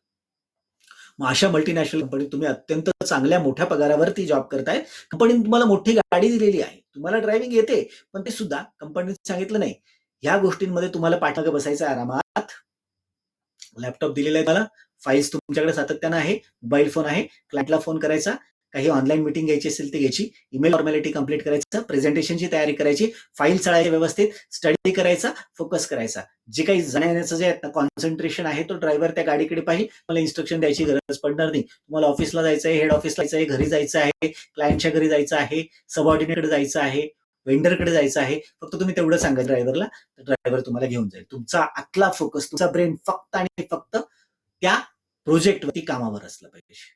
ओके, ठीक आहे. आता ड्रायव्हर जो आहे तो सुसज्ज आहे, त्याच्यामुळे पाठीमागे आपण आरामात बसू शकतो अगदी टेबल. कुठल्याही प्रकारचा विचार करण्याची गरज नाही, आवश्यकता नाही, जे काय आहे ते काय ड्रायव्हर पाहून घेईल. पण समजा एक अत्यंत महत्वाची मीटिंग आहे, अत्यंत महत्वाची मीटिंग आहे, एक फॉरेन क्लायंट आलेले आहेत, करोडोची डील आहे आणि नेमका त्या ड्रायव्हरला कोरोना झाला आणि 4-5 दिवस काही तो ड्रायव्हर अजिबात येऊ शकणार नाही, किंवा 15 दिवस येणार नाही. आता ऐन टायमाला दुसरा ड्रायव्हर मॅनेज करणं शक्य नाहीये, पण ही डील पण ऑपरेट करायची आहे. कंपनी तुम्हाला त्याच्यामध्ये इन्सेंटिव्ह देणार आहे, प्रमोशन देणार आहे, इन्क्रिमेंट देणार आहे, गाडी चालवता येते. अशा वेळेस काय करणार आपण? तर स्वाभाविकपणे मित्रांनो विषय होतो की इतर वेळेस आराम करत आपण पाठीमागे बसलो आहोत. जर ड्रायव्हर सुट्टीवर गेला किंवा कुठल्या कारणाने तो आणू शकला नाही, तर तुम्हाला पाठीमागे जसं आरामात करता येतो तसं आताडी चालवत असताना मात्र आता मालकाला धावपळ करावी लागेल. जेव्हा ड्रायव्हर नसतो तेव्हा मालकच धावपळ करतो, मालकालाच धावपळ करावी लागते. करेक्ट आहे ना? बघा, ड्रायव्हर सुरुवातीला होता, ड्रायव्हर असतो तेव्हा मालक आरामात पाठीमागे बसतो. ड्रायव्हर निघून गेलाय तर जो पाठीमागं बसलेला आहे त्याला पुढे यावं लागतं आणि धावपळ करावी लागते. आणि ती धावपळ जी आहेत ना, ती केल्यामुळे त्याला आता आरामात पाठीमागं बसता येणार नाही. आता पुन्हा पहिल्यासारखं त्याला लॅपटॉप, मोबाईल फोन काही चालणं करता येणार नाही. पण त्याला आता पूर्णपणे लक्ष द्यावं लागेल ड्रायव्हिंग करण्याकडे, गिअर चेंज करण्याकडे, क्लच, ब्रेक, एक्सिलेटर या गोष्टी ऑपरेट करण्याकडे. बरोबर ना? तुम्ही म्हणाल, "सर आता याचा आपल्या गोष्टीशी संबंध काय?" Very good. आता आपण मुद्द्यावर येऊया. आपण 2 गाड्यांचा स्टडी करत आहोत. सिंपल पास्ट आणि सिंपल प्रेझेंट. सिंपल पास्ट आणि सिंपल प्रेझेंट. आता सिंपल पास्टमध्ये वाक्य जर निगेटिव्ह असेल, I did not go to college. Go आला बरं का, वेंट नाही आला. का बरं वेंट नाही आला? आय डिड नॉट, मी कॉलेजला गेलो नव्हतो. कारण इथे हा पाठीमागं आरामात बसलेला आहे. V1 करत, त्याला फॉर्म बदलण्याची गरज नाही. का? कारण आता त्यांचा ड्रायव्हर जो आहे तो उपस्थित आहे डीडच्या रूपाने. डीड चालवतोय ना गाडी, मग तुम्हाला पास्ट लक्षात येईल. परत तो पण डीड करणार आणि हा पण V4 करणार, दोघं येऊ. म्हणजे ड्रायव्हर गाडी चालवतोय, ड्रायव्हरच्या मांडीवर बसून तुम्ही पण गाडी चालवताय. गडबड होईल ना. एका वेळेस एकच व्यक्ती ड्रायव्हिंग करू शकतो व्यवस्थित. का तुम्ही असं म्हणा, एक काम कर, तू ड्रायव्हिंग कर, मी तुझ्या शेजारी बसतो, तू क्लचकडे लक्ष दे, एक्सिलेटर मी पाहतो, तू फक्त स्टेअरिंगकडे लक्ष दे, गिअर मी चेंज करतो. होईल का असं? शक्यच नाही. कलेक्टिव्ह एफर्ट्स घेऊन जे आहेत ना, ते इंडिव्हिज्युअल व्यक्तीलाच अप्रोच करावा लागेल. म्हणून इथे जर डीडने ऑपरेशन चार्ज घेतलाय, डीड जर ड्रायव्हिंग करतोय ना, तर त्याला परत V4 नाही करायचं. तिथे वाक्यामध्ये V1 राहील. I went to college. Did नाही येते, ड्रायव्हर नाही, तो पुढे आला आणि त्यांनी गाडी चालवायला सुरुवात केली. कारण did I went to college, हा वेंट पास मध्ये घेऊन चाललाय. तसं प्रेझेंटचं पण आहे. प्रेझेंटमध्ये डू डजचा वापर झाला म्हणजे ड्रायव्हर आहे ना, आता तो जो मालक आहे वर्ब, जो पाठीमागे बसतोय, तो त्यांनी V1 करायचं. I do not go to college, she does not go to college. Go आलं परत इथे, जसं पासमध्ये गो होतं. बघा V1 ती गाडीचं जे चित्र दिसतंय वरतून पाहिल्यासारखं दिसतंय बघा. गाडू आपण जे आहेत ना, आकाशातून 2 गाड्या आहेत आणि तुम्हाला स्पष्टपणे दिसतंय की समोर हेडलाईट वगैरे, प्रेझेंट पास लिहिलेले आहे, स्टेअरिंगचं चित्र दिसत आहे. पाठीमागे जे आहेत ना मालक बसलेले आहे V1. तुमची ड्रायव्हिंग करणारा जे आहेत ना, सिंपल पासच्या गाडीमध्ये डी गाडी चालवतोय, सिंपल प्रेझेंटच्या गाडीमध्ये डूडच गाडी चालवत आहेत. म्हणून पाठीमागची वर्ब बदलत नाही. ते आरामात पास्ट असो, प्रेझेंट असो, फ्युचर असो, ती गाडी V1 करत बसते. फ्युचर मधलं उदाहरण आपण घेतलं नाही, कारण त्यांचा ड्रायव्हर कायम असतो. यांचीच कधी डू डज जे आहेत ना सुट्टीवर जातात. आता बघा, स्क्रीनकडे लक्ष द्या. हे डीड डू डज, तुमचे ड्रायव्हर गेले सुट्टीवर. आता मालकाला आरामात पाठीमागे बसून चालेल का? नाही चालणार ना. मग हे डीड डज सुट्टीवर गेले तर मात्र आपल्याला V1ला फक्त V1 करून चालणार. त्याला ड्रायव्हिंग सीटवर यावं लागेल, टेन्स चालवावं लागेल, टेन्स दाखवावं लागेल, पास्ट आहे, प्रेझेंट आहे. मग अशा स्थितीत तुमचा ड्रायव्हर डीड डू डजच्या निमित्ताने निघून गेलेला आहे ना तो, आता तुम्हाला V4, आता तुम्हाला गाडी चालवावी लागते. बरोबर? V1 दाखवावं लागतं. म्हणजे आता रिस्पॉन्सिबिलिटी काय झाली? टू बी फॉर्म काय करतो? टेन्स दाखवण्याचं काम करतो. पण टेन्स दाखवणारच नाहीये. आता हेल्पिंग वर्ब जो हेल्पच करायला तयार नाहीये. आणि सिंपल पास्ट आणि सिंपल प्रेझेंट मध्ये तर मग अफर्मेटिव्हच्या वाक्यामध्ये काय होतं? डायरेक्ट वर्ब वापरला जातो. बघा ना, I went to college, I went to college. मी कॉलेजला गेलो होतो. इथे वेंट डायरेक्ट आला बघा. ते टू बी फॉर्म नाही वापरला गेलाय. सब्जेक्ट आणि वर्ब डायरेक्ट आला. मग वर्ब पास्ट आहे हे कसं दिसणार? वाक्य पास्टचं हे ते आहेत ना, टू बी फॉर्म दाखवतो पास्ट, प्रेझेंट, फ्युचर, पण नाहीये. मग यांनी काय केलं? तिथे जर डीड असला असता तर V1 झाला असता, आरामात पाठीमागे बसला असता, कारण डीड हा पास्ट मध्ये चालला ती गाडी. पण डीड गायब झाला.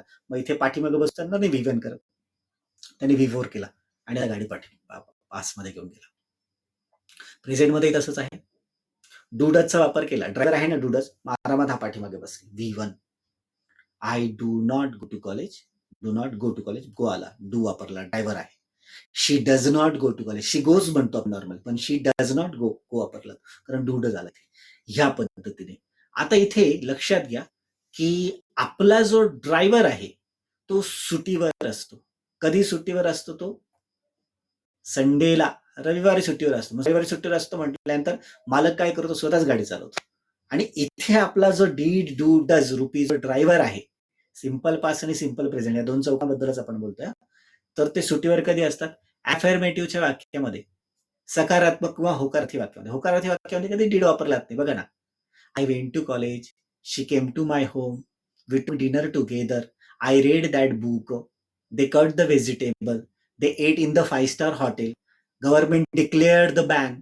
बरोबर. किंवा they came to me, I took vaccine, I saw news, they broadcasted very dangerous news yesterday. बरोबर. They went to abroad. Direct आले बघा, काय झालं, कसं झालं, कोणी केलं, कधी केलं. आणि रोज घडणाऱ्या गोष्टी. Sun rises in the east, rises to be form नाही आला. अफर्मेटिव्हच्या वाक्यामध्ये सिंपल पास्ट आणि सिंपल प्रेझेंटला डू डज डीडचा वापर होत नाही. बरोबर. मग आता बाकी सगळ्या ठिकाणी तर अडचणच नाही. आता व्हर्बच्या बाबतीत त्याला पोझिशन मध्ये स्वाभाविकपणे तिथे ड्रायव्हर आहे, पण तिथे मालकच नाहीये. ते ड्रायव्हरच मालक आहे त्यांचे, असं समजा. इथे मात्र बघा, सिंपल फ्युचरमध्ये शाल विल ड्रायव्हर आहे, मग V1 वापरला तो. कंटिन्युअस मध्ये तिन्ही ठिकाणी आयएनजी आहे, मग काळ कसं ओळखणार, पास्ट प्रेझेंट फ्युचर. अहो त्यांचा ड्रायव्हर आहे ना सांगायला, पास्ट प्रेझेंट फ्युचर मध्ये घेऊन जायला. Was were ING, past continuous. Am is are ING, त्या ॲमिझार वरून तुम्ही प्रेझेंट ओळखला. शाल बी विल बी आयएनजी, त्याच्यावरून फ्युचर ओळखलं. बरोबर. त्याचप्रमाणे परफेक्ट मध्ये सुद्धा had past participle, had gone, हा हॅड जो आहे तो पास्ट दाखवत आहे. हॅव हॅज पास्ट पार्टिसिपलच आहे, पण पास्ट पार्टिसिपल हा प्रेझेंटचा तुम्ही कसं ओळखलं, ड्रायव्हर आहे त्यांचा प्रेझेंट मध्ये हॅव हॅज. आणि shall have will have future, shall have gone will have gone, तो ड्रायव्हर घेऊन. Same way perfect continuous had been बघा पास्ट मध्ये घेऊन आयएनजीच आहे, पण हॅड बीन वरून तुम्ही ओळख लास्ट आहे. परत ड्रायव्हर प्रेझेंट मध्ये घेऊन आला, कुठलं, have been has been ING, आयएनजीच आहे. ड्रायव्हर आरामात बसलाय बघा, ING ING ING, past participle past participle past participle, ING ING ING. ह्यांच्यामध्ये समानता का बरं, कारण यांचा ड्रायव्हर सुरक्षित आहे, याला टेन्शन घ्यायची आवश्यकता नाहीये. म्हणजे हा जो फॉर्म्युला आहे, हा फॉर्म्युला अत्यंत इम्पॉर्टंट आहे, अत्यंत महत्वपूर्ण आहे. हा तुम्हाला लक्षात यायला पाहिजे. हा जर समजला, लक्षात आला, तर मग अडचण राहणार नाही. बघा, अफर्मेटिव्ह सिंपल पास्ट आणि सिंपल प्रेझेंटचं वाक्य, स्क्रीनकडे व्यवस्थित लक्ष द्या, समजून घ्या. वर्बचा चौथा, I went to college, simple पास्टचं वाक्य. They came to me, simple पास्टचं वाक्य. Before I go to college, मी कॉलेजला जातो, सिंपल प्रेझेंटचं वाक्य. She goes to college. हे आता हेच वाक्य जर निगेटिव्ह करायचं असेल ना, तर ड्रायव्हर लागेल बरं का आपल्याला. आता डीड वापरला की मग तुम्हाला जे निगेटिव्ह वाक्य तयार करता येईल, त्याच्याशिवाय नाही. I went to college, I went not to college, असं कधीच होणार नाही. आय डीड नॉट गो, आता V1 आला इथं. का V1 आला, अहो साहेब तो आरामात पाठीमागे बसलाय V1, त्या रूप धारण करण्याची गरज नाही, टेन्शन घ्यायची गरज नाही. आता डीड आलेला आहे ना, मग डीड गाडी चालवेल, तो आरामात V1 करून पाठीमागे बस. डू डज रुपी ड्रायव्हर आलाय ना, परत तो V1 व्ह्यू करण्याची गरज नाही, गो गोज करण्याची गरज नाही, तो फक्त गोज कॉमन येईल, कारण त्याचा ड्रायव्हर आलाय. निगेटिव्ह येस नो टाईप मध्ये पण तसं. येस नो टाईप म्हणजे काय, तुम्ही जेवण केलं का, did you take dinner, yes I took. तुम्ही उत्तर देताना टूक नाही दिलं, कारण मला ड्रायव्हरची गरज नाही, पण प्रश्न विचारताना मला ड्रायव्हर वापरावा लागते. Did you take dinner, did you see, did you saw नाही म्हटलं जात कधीच. आणि मित्रांनो, याचीच प्रॅक्टिस करावी लागते. बऱ्याच वेळा ज्यांना नॉलेज असतं पण प्रॅक्टिसचा भाग नसतो, ते बोलता बोलता असं बोलत, I did not went to college. अरे हॅलो, वेंट का बरं, सॉरी वेंट. मग हे करून येतं, तुमच्या ब्रेनमध्ये थॉट आला ना, याचा अर्थ तुमची प्रॅक्टिस व्यवस्थित झालेली नाहीये. म्हणूनच आत्ताच्या तिला या सगळ्या गोष्टींचा सराव आपल्याला प्रॉपर करावा लागेल. हा जो तक्ता दिसतोय ना, या तक्त्याला आपण व्यवहारात आणूया थोडंसं. बघा, आय वेंट टू कॉलेज, मी कॉलेजला गेलो किंवा कॉलेजला गेलो होतो. निगेटिव्ह वाक्य, I did not go to college, मी कॉलेजला गेलो नाही किंवा गेलो नव्हतो. Did I go to college, मी कॉलेजला गेलो होतो का. Why did I go to college, मी कॉलेजला का गेलो होतो, किंवा याचं सूत्राच्या ऐवजी वाक्य घेऊया, I went to college, I did not go to college. Did आला बघा, वेंट न घेता गो केला, कारण ड्रायव्हर आलाय, आरामात पाठीमागा मला बोलतोय. Did I go to college, परत ड्रायव्हर आले म्हणून गो केला. Why did I go to college, मी कॉलेजला का बरं गेलो होतो. म्हणजे डीड आला ना, तर सिंपल पास्ट मध्ये, थोडक्यात लक्षात ठेवायचं, डीड आला तर सिंपल पास्ट मध्ये तुम्हाला चौथा फॉर्म नाही, पहिला फॉर्म वापरावा लागतो. आणि अफर्मेटिव्हचं सिंपल पास्टचं वाक्य असेल तर ड्रायव्हर नसतो तिथे, त्याच्यामुळे व्हर्बलाच गाडी चालवावी लागते, व्हर्बलाच जे आहेत ना टेन्स दाखवावा लागतो, म्हणून तो वेट करतो स्वतःला. त्याच्यानंतर प्रेझेंटमध्ये I go to college, I do not go to college, do I go to college, why do I go to college. इथे सेंटेन्स मध्ये टाकलं, डू ड्रायव्हर आला म्हणून परत गो बेसिक झाला. Do I go to college, परत basic झाला. Why do I go to college, परत बेसिक झाला. या पद्धतीने. आता याच्यामध्ये सिंपल प्रेझेंटचं स्पेशल ट्रीटमेंटचं उदाहरण घेतलं, ही गोज टू कॉलेज, तो कॉलेजला जातो. He goes to college. मग आता ह्या ठिकाणी he goes to college, yes yes लागलाय. आता निगेटिव्ह वाक्य झालं, he does not go to college. Go आला बरं का, hello, he does not go to college. का बरं आला, वरती गोज होता नाही, खाली तो डज आला, बरोबर ना, ड्रायव्हर आला त्यांचा, आता मला आराम पाठीमागं असेल V1. Does does he go to college? पुन्हा why does he go to college? व्यवहारात बघा. He goes to college, he does not go to college, does he go to college, why does he go to college? तू कॉलेजला का बरं गेला होता? ह्या आणि ह्या प्रकारे तुम्हाला हे समजून घ्यावं लागेल. बघा, हा फक्त प्रश्न आहे simple past, simple present. Simple past आणि सिंपल प्रेझेंट या दोन ठिकाणचा फक्त प्रश्न आहे. मग हे डीडचं आणि V4चं V1चं कन्फ्युजन, डू डज V1 V2चं कन्फ्युजन आय होप व्यवस्थित दूर झाला असेल. आणि हा भाग आपल्याला प्रायमर संपल्यानंतर स्ट्रक्चरमध्ये खूप महत्वाची मदत करणारा ठरणार आहे, हे लक्षात घ्या. त्यामुळे जसं हे लेक्चर झालं की ताबडतोब युट्यूबवर त्याचं अपलोड झालेलं असेल ना, मी लिंक पाठवेल याची वाट नाही पाहिजे. तुम्ही युट्यूबवर जा, ई लायन्स माइंड टाईप करा, ई लायन्स माइंड, आणि त्याच्यावरती सबस्क्रिप्शन करा आणि बेल आयकॉन दाबा. म्हणजे मी जो कुठला व्हिडिओ टाकेल ना त्याचं नोटिफिकेशन आपोआप तुम्हाला युट्यूबवर येऊन जाईल. म्हणजे मग तुम्हाला जे आहेत ना परत मेसेज पाठवा, जर आम्हाला अपलोड केलं माहितीच नाहीये, कधीपासून करताय, कसं करताय, हे असं जे आहेत ना कन्फ्युजन होणार नाही. जो व्हिडिओ झालाय आता हा व्हिडिओ जो संपलाय ना, हा लगेच आपण अपलोड करणार ताबडतोब. अगदी संपल्या लगेच मी अपलोडला लावून टाकतो. म्हणजे वाट पाहण्याची अजिबात गरज राहणार नाही. तुम्ही त्याच्यावरती बेल आयकॉन दाबला असेल तर तुम्हाला नोटिफिकेशन येऊन जाईल, किंवा नोटिफिकेशन नाही आलं तरी तुम्ही डायरेक्ट युट्यूबवर जा, ई लायन्स माइंड टाईप करा. ई लायन्स माइंड टाईप केल्यानंतर ई लायन्स माइंड स्मॉल याच्यामध्ये असणार आहे, विदाउट जे आहेत स्पेस असणार, स्मॉल मध्ये असणार. ई लायन्स माइंडला फक्त ई लावा, ई मेल, ई कॉमर्स, तसं e lions mind, lions mind अपॉस्ट्रॉफीने काही नाही, सगळं स्मॉल मध्ये सलग आहे, ई लायन्स माइंड. ह्या पद्धतीने हे अशा पद्धतीने तुम्हाला जे आहेत ना हे सूत्र लक्षात ठेवायचं. अर्थात हे स्क्रीनचे शेवटचे 4-5 फोटो आहेत ना, तेही मी आता लगेच ताबडतोब तुम्हाला जे आहेत ना टाकणार आहे आपल्या व्हॉट्सअपवरती. म्हणजे त्याचंही लक्षात ठेवणं मला अगदी सहज साधं सोपं जाईल. Got the area clear? बघा, हे एकदा दोनदा वाचावं लागेल, तुम्हाला समजून घ्यावं लागेल. जेवढं बारकाईने कराल ना तेवढं ते उत्कृष्ट पद्धतीने तुम्हाला करता येणार आहे. ओके, इथे आपण आपलं सेशन संपवतो आहोत.